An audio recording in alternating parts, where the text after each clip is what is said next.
Hello, everyone, and welcome back. Today I'm going to be discussing the spiritual dangers of repressed memories.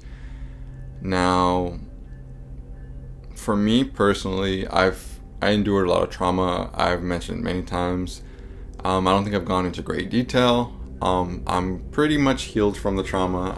It was a long process for the amount and the prolonged exposure to the trauma, but all of this to say that by the time I was an adult, I thought I had dealt with the worst of it, only for myself to find out that I had repressed memories.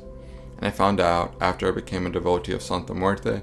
She showed me many instances of repressed memories, and the trauma that I endured, the things that I lived through and was raised through as a child and as a teenager were really, really, really bad. But they didn't, as bad and awful as my daily life was, it didn't prepare me for the level of awful that was lying within my repressed and suppressed memories. Which also, what is the difference between repressed and suppressed? Maybe suppressed is if you try to suppress it on purpose, you try to block out the memory, versus repressed maybe happens automatically through a psychological break because the psyche can't handle it. Maybe that's what it is. I have to look it up later. But anyway, I found out I had repressed memories, and I was kind of on a I was on a mission to heal through as much trauma as quickly as possible. I mean, there's no way, you can't really rush it, you can't rush the process, but I was just very ardently working at it. I had a lot of tenacity when it came to just chugging along and just working through it, kind of like an endless shadow work session that lasted 10 years. Almost endless, almost every single day. And I have grown tremendously because of all of that. And what happened was, with Santa Muerte, she showed me glimpses of some of these suppressed memories, repressed. And one of the memories I remembered kind of in full, and it was horrifying and traumatizing, and I remembered it in a dream. And around that time, I had a dream journal where I wrote down every single dream I had, good or bad, and I had several hundred dreams written in this dream journal, and I never missed a dream. And I remember this was the first dream I didn't document on paper because it was so disturbing to me. And in the dream, I was a teenager. I'll say that. I think I was maybe 13 or 14. And not going to give any details about that one. But I received a verification from Santa Muerte that the dream was in fact actually a memory. A psychic I went to years before also told me that the dream was not a dream, it was a memory, a memory that had surfaced. Santa Muerte years later told me that it wasn't. She basically echoed what the psychic had told me. She told me that it was not a dream, it was a memory, one of my many repressed memories that had come to the surface. And it was incredibly disturbing. And Santa Muerte basically told me that I don't need to remember my memories in order to heal them. I don't need to know the details. I don't need to relive the traumatic events of my infancy, of my childhood, of my preteen years, and of my teenage years. She said that she showed me, and I had many images and dreams that Santa Muerte showed me, where she showed me basically the gist of what had happened, and I was given more than enough information to go off of to begin a healing process, and so I did. But where the danger comes in of dealing with these suppressed memories is what it is how do I word it? I've heard before in like psychological articles and things I've read that it's dangerous sometimes to unlock repressed memories because the memories, sometimes people can go through things that are so unfathomably traumatic and just unbelievably disturbing that we will have a psychological break. Our psyche will become broken and memories will disappear into this broken part of our psyche, hidden away from us, to where we don't remember it. We have no memory of it ever happening. And when you unlock those memories and they come flooding to the surface, which sometimes people can try to unlock them and they will unlock them. Sometimes people will see a random photograph or smell a certain scent and it'll trigger the lock to come undone, and all of these memories, traumatic memories, will come flooding back abruptly. And sometimes these memories can lead people to taking their own lives or having to commit themselves to a psychiatric facility because the memories and the experiences are so traumatizing. They're just so bad that they can't physically, psychologically even deal with it. And so I was aware of those kinds of dangers, we could say, but I felt like I had lived through enough trauma and dealt with enough things and overcome enough things that I felt like I have a pretty good amount of mental fortitude and I have a pretty good amount of emotional resilience so that I can deal with it if it comes up. And so I felt pretty self-confident. I knew I might see some stuff that I wish I hadn't seen, but ultimately I would work through it, I would overcome it, and I would be a stronger, more fully realized person because of it. It would help to shatter some limiting beliefs, potentially, that were coming from the unconscious. Because even though certain memories are locked away from our conscious mind to where we don't have any memory of it, in the back of our mind, our unconscious remembers it. And so sometimes we'll have an irrational fear of something, or we'll keep sabotaging ourselves in certain ways.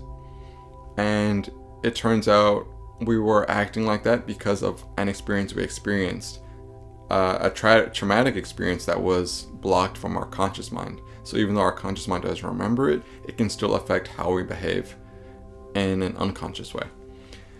When it came to Santa Muerte, he showed me images of these different experiences I endured. And one of them, however, it showed the experience, and then it showed my stepfather. And then it showed an entity. At the back of the experience, it showed an entity. Santa Muerte was with me in this dream. This dream was incredibly vivid. I'll never forget it. And it was... I've discussed... If you're watching this video, then you've probably already seen another video I posted about protecting children from evil entities like astral parasites and wicked spirits. This spirit I'm about to discuss is in addition to the spirit I already talked about. This is a different spirit that was plaguing me when I was growing up. I don't know what its name was. I don't want to know what its name was. After I saw the memory of the abuse, we'll say, the abuser kind of stepped back away from me and he shapeshifted into this creature. I'm gonna call it demonic because there's no other word for it. And when I say demonic, I'm not referring to infernal spirits or like actual demons. It's just this spirit was so evil. This was the most evil entity I've ever came across. It was wicked, and it delighted in causing misery and pain in the world, and in my case, in me, a child. the spirit, and it's like Santa Muerte allowed me to have a face-to-face interaction with this thing that had plagued me. She allowed me to go up to it, and when I went up to it, it was strange. It was it looked like, it almost looked like it was like it took place in like a basement. It almost looked like it was a basement. It had chain link fences in the basement. There were all these broken crucifixes of all different kinds that looked like they're from all different time periods. Just like a collection of shattered and broken crucifixes, large wooden crucifixes hanging from the ceilings, piled up on the sides and the floor. And this creature was just standing in the middle of them. It looked like a man. It wasn't a creature. It looked like a man. A tall man. He actually was kind of dressed like someone from the 80s even. He dressed like kind of like punk, like a punk rocker from the 80s. He had a black leather jacket. He had black leather pants. You know, he looked kind of like he had that look to him. Like it was almost like a certain kind of a style. But his face was wrong. He had like black eyes, and he was very pale, like alabaster, and he had a sharp nose. Like his nose was large and kind of pointy, but almost sharp, almost like a beak. And he had teeth. He smiled, and he had sharp teeth, like fangs, like kind of like shark teeth, but more smaller teeth. But he smiled with his sharp teeth, and he laughed at me, and he was mocking me, and he was telling me that no matter what, I was still going to hell, and that I would be in hell. But he was like singing, like sing-songing, like it's as if he was singing like children's nursery rhymes. He was like deriding me. He just kept mocking me and laughing at me with his sharp teeth, and he just kept saying that I was still going to hell, almost like he was dancing. And he was just enjoying, just trying to frighten me and belittle me or something. And then he lifted up his arm like this, and a blade came out of his arm, like a knife or a sword, and he slit his throat, and just blood like was splurting everywhere, like a fountain of it from his throat. And he was just laughing and laughing and laughing. He was cackling. And I remember his energy was just so strong. And it was so scary and so vivid. And I can still hear him in my mind, even though it's been years since that dream, since that meeting. And basically, after that dream, you know, it's like he was like sent away from me again. Like we were cut away from each other. And I was told by Santa Muerte basically that this was a wicked, powerful being who he was tethered to me. He had connection to me, and he had victimized me, and you know, he was like the main ringleader of all the spirits that were attached to my stepfather that brought misery onto my life and my family's life throughout, you know, those nearly 2 decades that I lived at home with my family. He was the main culprit. Like, he was the one. And she told me that the worst of the worst trauma that I endured was repressed, which was crazy to me because I had already endured unspeakable trauma that I remembered just fine. But apparently there was a whole nother level of trauma that was even way worse than that, and many memories throughout many years. And Santa Muerte basically told me that I had gaps in my memory because when I say gaps, I mean there were entire years of my life that I couldn't remember from my childhood. I barely remember anything from my childhood. And she said it's because there were so many repressed memories. That's why there's so much missing time. And basically she told me that the memories being suppressed was for my protection, to protect my mind from the intense, you know, psychiatric break that I endured, the disassociation I endured during the traumatic events. And she basically was telling me that this entity was attached to me. It's like he was bonded to me through the trauma that was inflicted upon me through his puppeteering hand, we could say. And basically, when the memories were suppressed, he was cut off from me. He had no connection to me. And she told me that if I was ever able to really unlock my suppressed memories, that this entity that was cut off from me would immediately regain access to me. And she said sometimes, memories get repressed for this purpose, basically, to protect you from negative creatures that are tethered to you through trauma. And I never knew about that, and I've never heard anybody discuss it. I've never heard anyone talk about it. And it was news to me. I didn't know. And here I was, trying so hard, trying to trigger a memory to resurface, thinking like I'm doing myself a service by remembering these things so I can work through them. Which I guess I was trying to do good by myself. But I had no idea that there was something wicked and powerful that was like waiting in the wings, waiting for me to just open the trap door and let the light shine down on it so it can see me again. I had no idea.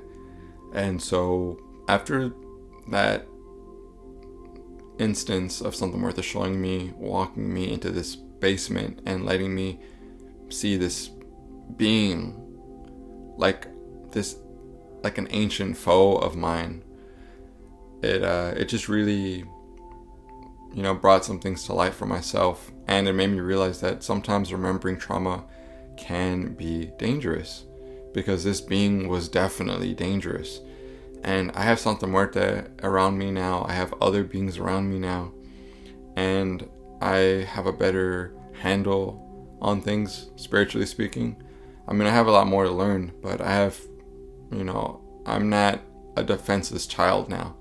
And that's not to say I feel like I'm ready to face a being like that, but it is something that I never knew could happen. And I'm making this video to let somebody know, because I feel like I attract people who want to better themselves, because that's the kind of person I am. And I hope that I can attract more people who want to do more shadow work, who want to work on themselves and heal themselves the way I did myself. And I feel that if you are dabbling in repressed memories, whether it be through hypnotizing yourself or going to speak to a therapist or doing spell work to trigger memories, whatever it may be, just be aware that sometimes memories are blocked for a reason. And sometimes they're for reasons that you wouldn't expect. Reasons for things outside of yourself, like was the case with me.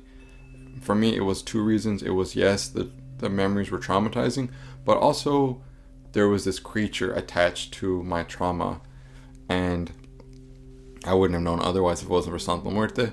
So if you are thinking of dabbling in repressed memories and unlocking them, please consult your guides and do divination, to be sure. So this is more like a cautionary tale, a word of warning. Just be careful out there. So that's all I really wanted to discuss in this video. Thank you for watching, thank you for listening, and I hope you heed my words.